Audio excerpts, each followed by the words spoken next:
So guys, my last video that was an opinion piece was about directors and have they forgotten how to film action, because it seems like they have, and that was very well received by you guys, and you guys wanted me to do more videos like that. So I went to Twitter and I asked you guys your opinion on a certain subject, and that is, are movie trailers ruining movies? In short, yeah. Every once in a while, you actually get a really good trailer that actually pumps you up for the film without revealing an absurd amount of plot details that you don't need to know. These are the things that you go to a movie to be excited about, the things that are supposed to surprise you, the things that when you're sitting in the theater, you can sit there and go, wow, I didn't expect that, or wow, that was a cool twist, or look at that cool little Easter egg that I just noticed. These are the type of things that are being ruined for us now in movie trailers because the studios want us to get there. They want us to pay to see their film. They want our butts in that seat. Now you do have some people in Hollywood who are very careful about this. People like Christopher Nolan or J.J. Abrams or Steven Spielberg. These are people that really relish the idea of secrets in movies, the movie-going experience, and being able to experience something that surprises you and takes you someplace that you weren't expecting. Now the other side to this is that these filmmakers all have enough clout to the point where they don't have to worry as much if people are going to actually go to see their film because they know people are. Still, they make trailers that are so intriguing without giving away all the best parts because their films are worth it. And so many films that are out there nowadays are being spoiled by so many things being revealed in the trailer. Here's some examples, and some of these were very highly voted by you guys on Twitter. One of the biggest ones you guys mentioned was actually the movie Castaway. Now, if you have not seen Castaway, spoiler warning, because I'm about to discuss the ending of the film. Do you remember the movie Castaway, directed by Robert Zemeckis, starring Tom Hanks? He's on an island all by himself. Very good movie. In the trailer for the film, they actually had the nerve to show this. You were lost for 4 years. We had a funeral, coffin. What was in it?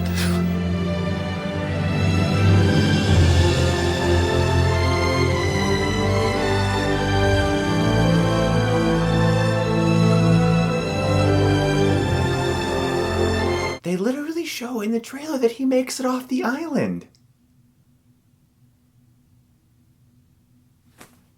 I guess he's fine, and there's nothing to worry about. I don't understand how it was done. I don't know how somebody did that. I don't know how anyone got away with that. It's insane. Another one that was frequently mentioned was the film Terminator Salvation. And again, spoiler warning if you have not seen Terminator Salvation. A lot of people were excited for that film because Terminator. They wanted it to be really good despite the fact that it was directed by Mick G, who generally does mediocre bullcrap. But that movie was, some people were like, okay, Christian Bale's in it, this could be good. And then this is in the trailer. My name is Marcus Wright. You think you're human? I am human.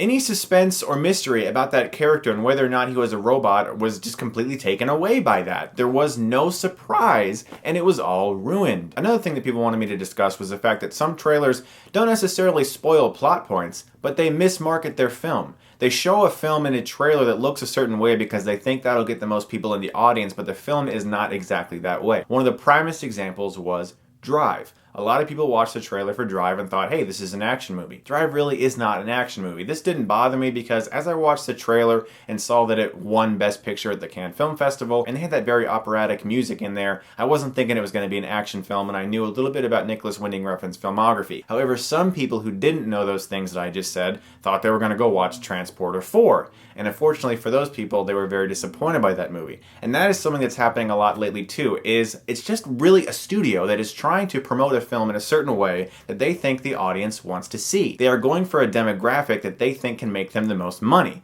However, sometimes that demographic comes to the movie because they were expecting a certain thing, and when the film isn't the way they thought it was going to be, these people are now upset and want their money back. So what's the point? If you want your movie to make a lot of money, then what you want is good word of mouth, because if you have good word of mouth, that trumps all critics' reviews ever, because you go to school and the classmate's like, hey man, that movie was awesome.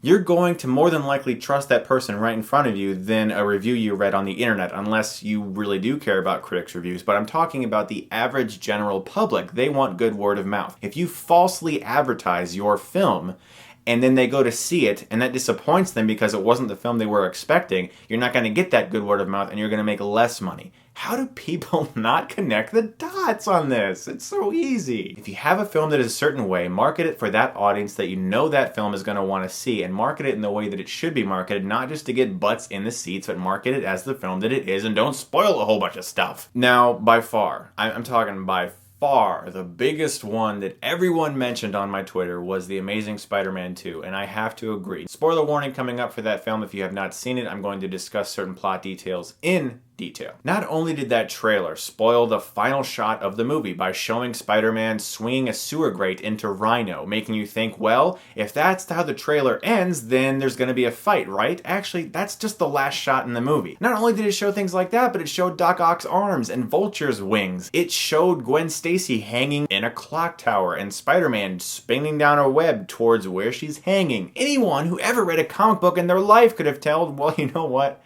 I think Gwen Stacy probably dies. There's even a shot of Peter Parker like crying his eyes out in the trailer. What would make Peter Parker cry like that?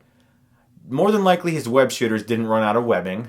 More than likely Aunt May didn't die in a clock tower somewhere. Gwen Stacy's probably dead. Thanks, Sony. But it's not just those plot points and Easter eggs that are in the trailer. There's a ton of things in that trailer that actually aren't in the movie. Scenes that are set up in the trailer as an intriguing plot point that aren't in the film, that don't come off as deleted scenes. What they come off as something that was actually shot specifically for the trailer as a way to make you want to see the film.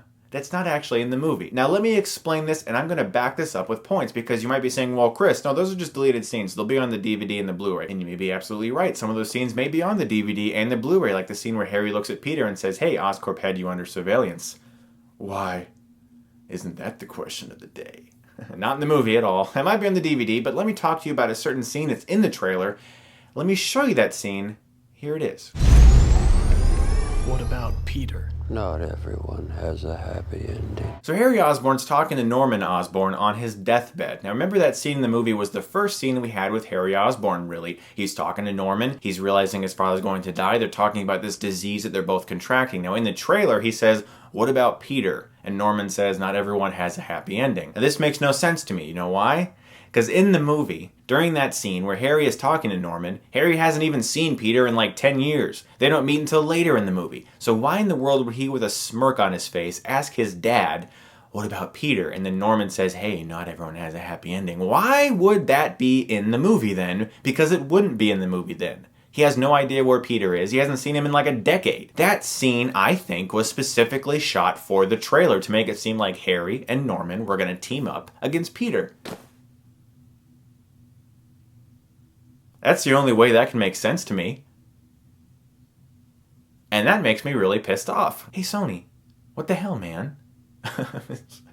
Is it enough that every product in the film has to be Sony, a product placement of some kind? And the fact that in the beginning of the movie, Richard Parker is on an airplane apparently 14 years ago, but he has Wi-Fi on his Sony Vaio computer that didn't exist 14 years ago? Sorry, I'm on a tangent here. Movie trailers are ruining movies, and it comes so rarely nowadays that we get to see a trailer that actually lives up to the film, that actually promotes it in the way it should be without spoiling a whole bunch of things. And the sad part is, when a trailer is released that is intriguing but doesn't spoil a lot of plot points, people act very disappointed about it. Remember the teaser for Interstellar? A lot of people were really mad that it didn't really show that much. I was like, wow, I'm intrigued by this film, and I don't know anything. Thank you. That's great. I'm very happy about this. Guys, what are your thoughts on the current state of movie trailers and the way they are just oversaturating our environment to the point where we basically see the entire film before we even pay to see it? I'd love to know what your thoughts are below, and as always, thank you so much for watching, guys, and if you like this, you can click right here and get Stuckmanized.